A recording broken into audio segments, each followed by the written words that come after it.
Hello and welcome to another episode of Scott Reads Comics. Today I would like to cover the Watchmen DC Compact Comics Edition published in 2024 by DC Comics. Originally published in 1986 by DC Comics and published many times in many different formats since then, this being the latest.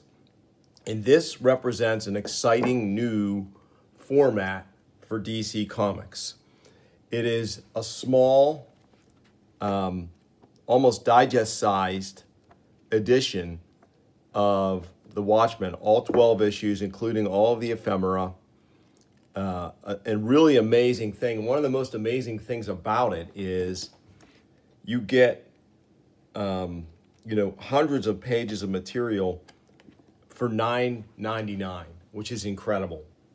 This is, I think, a reaction to the Mighty Marvel Masterworks, but because DC isn't just going to copy that format, which is a great format, they went kind of a different way and did something a little unique for them.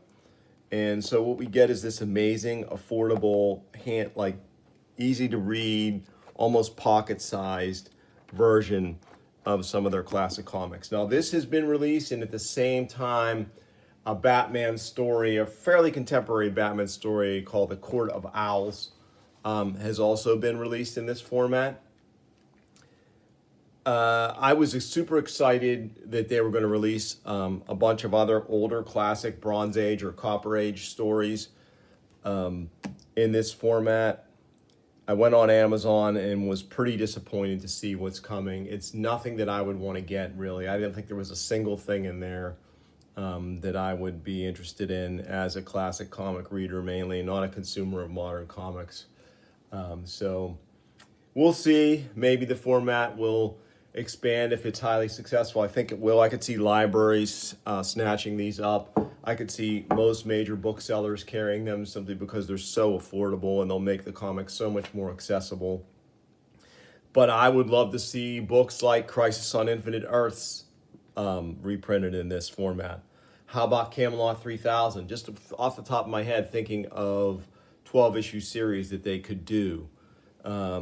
Maybe a little bit out of left field, but I think Amethyst, with the first 12-issue Amethyst series, would be really great in this format. And I think it would be really accessible to a more modern audience.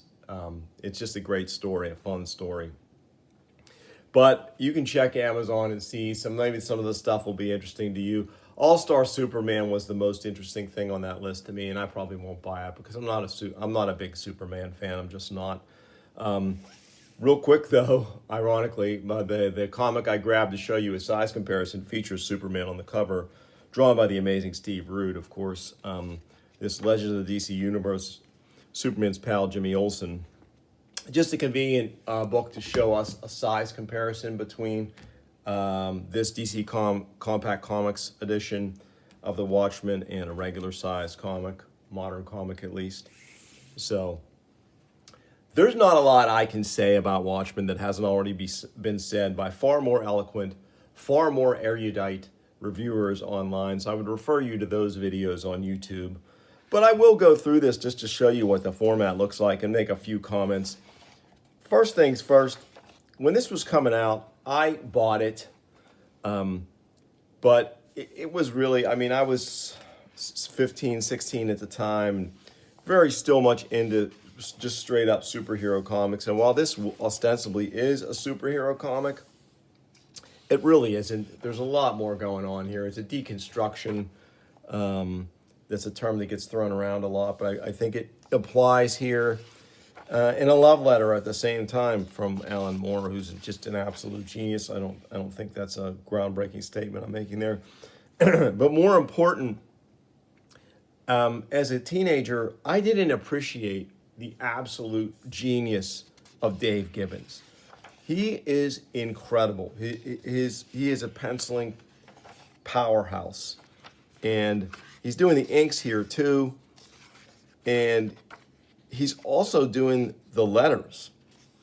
So really we have three people principally responsible for this work of absolute genius. Alan Moore is the writer. Dave Gibbons is the illustrator and letterer, and John Higgins is the colorist. And that's it, man. I mean, these three guys just were clicking on all cylinders. And the 9-panel grids are gorgeous, breaking up some of the regular layouts with these 9-panel grids. Such brilliant storytelling. Dave Gibbons, I really need to go back and get a hold of some of the Green Lantern Corps stuff that he was doing before he got on this book. It's amazing, I'm sure. I've seen bits and pieces of it, but really it deserves a closer re-examination by me as a fan, because I now appreciate just how damn good Dave Gibbons is and was. I've watched some kayfabe interviews with him. He's just a tremendous guy too, and some of the insights he provides, I would direct you to those interviews. They're so good. The guys ask such great questions, and really some nice insights into the book. And I'm reminded reading this, and this may be an unpopular opinion. I think it probably, maybe is 50-50. Zack Snyder's movie heals, except for the ending, heals really closely to this. And I think as a work of film, the Zack Snyder Watchmen is pretty darn good. I mean, he took something that would be incredibly difficult to film, incredibly difficult, and basically he was able to make it into a coherent, cogent movie. And the performances by all the actors are really great. And so, yeah, in reading this, it makes me want to go back and watch Zack Snyder's movie again. Just really awesome stuff here. And in my rereadings of Watchmen over the years, it's always been a slog, like getting through the ephemera. But this time, as I'm rereading this, I'm committing to it 100%. And I've read through the first one, the excerpt from Hollis Mason's autobiography, and it's good. And I can see how it's going to enhance the overall story.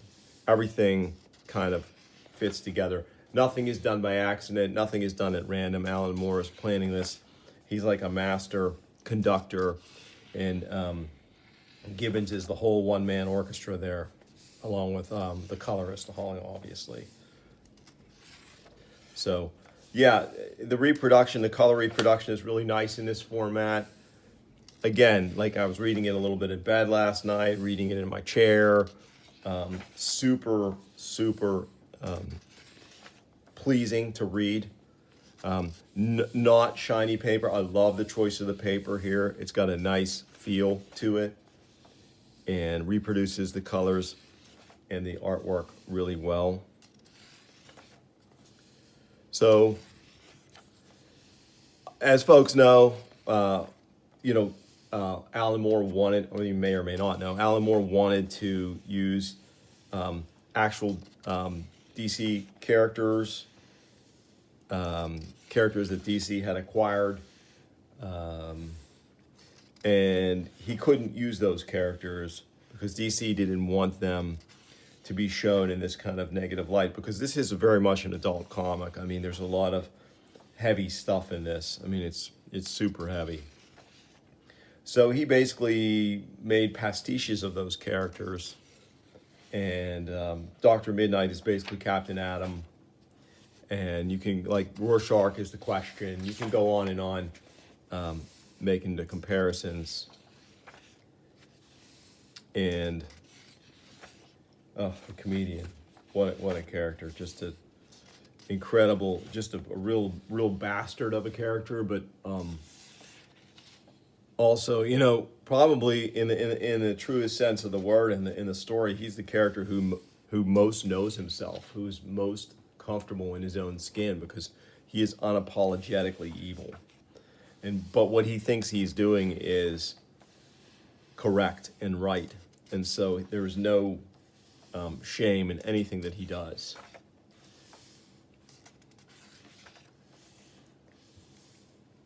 Yeah,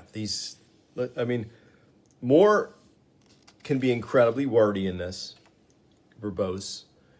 But then there are times when he just lets Dave Gibbons tell the story, and it's so good. The two of them are just simpatico throughout this whole 12-issue saga. And again, I can't say enough about the colors too. It's just really, really nice. Here's that another sideline, that pirate story that again tripped a lot of people up. This time around, I'm committing to go all in on all the ephemera associated with this. That's one thing I think Zack Snyder's movie, while it has a few nods to, it would have been just too difficult to incorporate a lot of that ephemera into the actual movie as it was shot. But folks, you can see here just what Moore and Gibbons, the genius of what they brought, and the success of this format moving forward. I think it's going to be really exciting. I hope DC goes back and reprints some of the classic stuff I mentioned, and there's so many. Folks can comment if they wish, other. Because I settled on 12 issues because this is 12 issues and it fits perfectly. I had Court of Owls in my hand at the store, and while it looks great, it just wasn't something I was interested in because I'm once again don't really read a lot of modern comics. So I don't know if that was 12 issues as well. Another one I think that would be really cool is Long Halloween, which is a relatively modern comic that I love that would be great.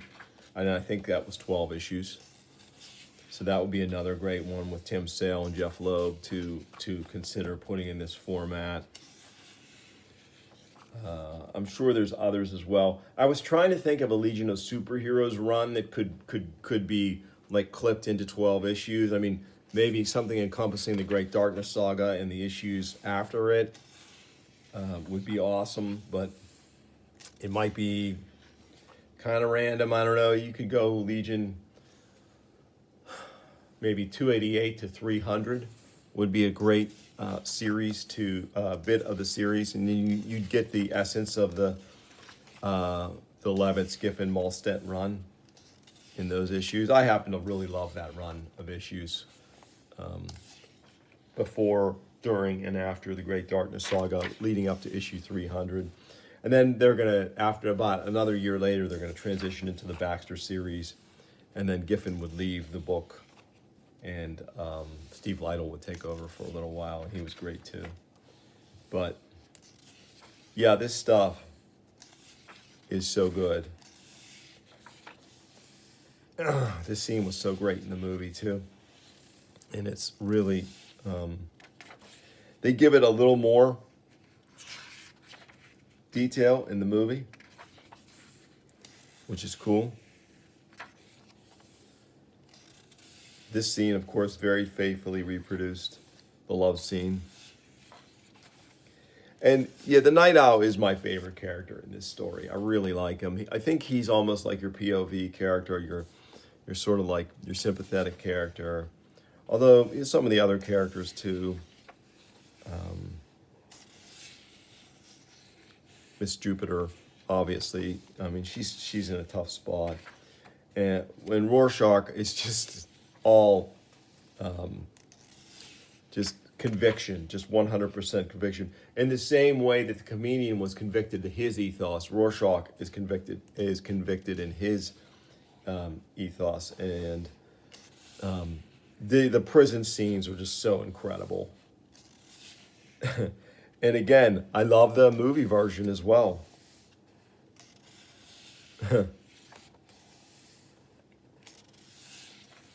Just really great. Things begin to unravel. And of course, we have our side story. Again, love the ephemera. They were in chapter 9. Really great. Oh, so beautiful.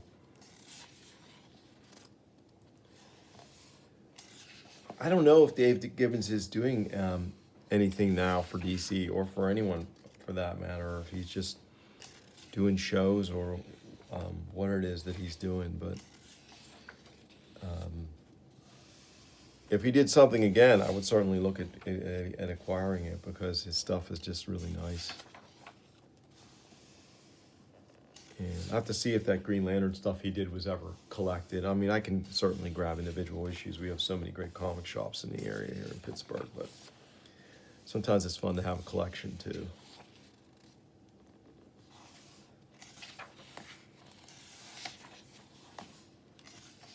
Yeah, this stuff is great. Chapter 10, we're getting close to the climax here.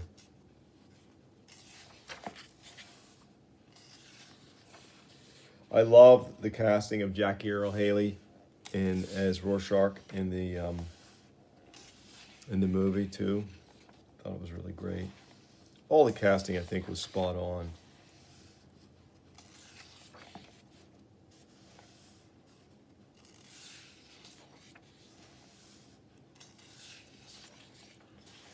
The feel of this paper too, I mean, I know you can hear it as I'm paging through, but the feel is really nice. I wish every comic was printed on this paper.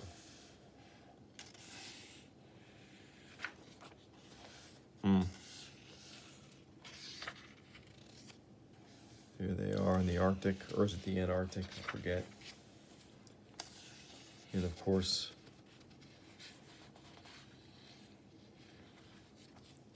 our villain, Ozymandias. We didn't know he was the villain, but if this title does have a mastermind villain, it turns out to be him. Oh, what a great cover. Awesome. The penultimate chapter, right? Yep, 11.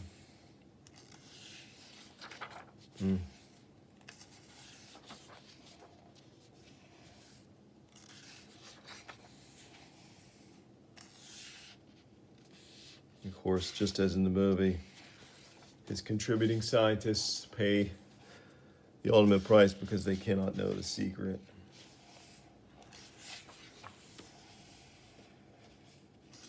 And of course, they can't hang with Ozymandias. He's too powerful.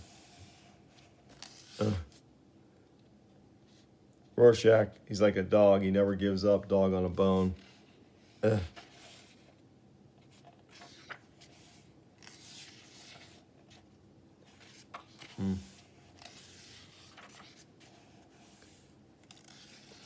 All the secrets of the story are revealed here. Here's an excerpt from Ozymandias' book. He was an expert marketer of himself in addition to being a business genius. Here we have our final chapter. And after so many tight, small panels, all this incredibly tight storytelling, Dave Gibbons just lets loose with more script here in the opening pages of our climactic chapter. And we get just incredible full page action here in the first 5 pages. And here we have the main difference between the movie and the book. We have the giant tentacle monster in the book, and in the movie it's just basically Dr. Manhattan who's been manipulated. But here, Sally's trying to get him to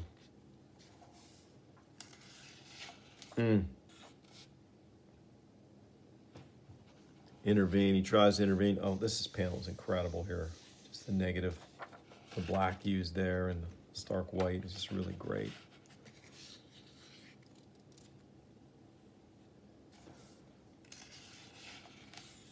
And of course, he thinks he's got Dr. Manhattan, but he doesn't. I am disappointed, Vite. Very disappointed.